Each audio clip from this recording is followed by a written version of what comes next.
guys, in this video I am going to show you how to search for a product in the SHEIN application. But first I just want to mention, don't forget to subscribe to my channel, because at 10,000 subscribers I am going to show you my whole YouTube revenue statistics and growth strategy, as well as how to make money online. Let's jump into it. First of all, open the application on your phone.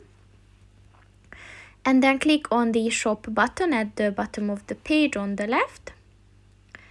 And then click on the search bar at the top of the page. And as you can see, you will be able to find your recently searched product, as well as some search discovery by trending searches and beauty and health trends, etc, etc. So there are plenty of things to search for.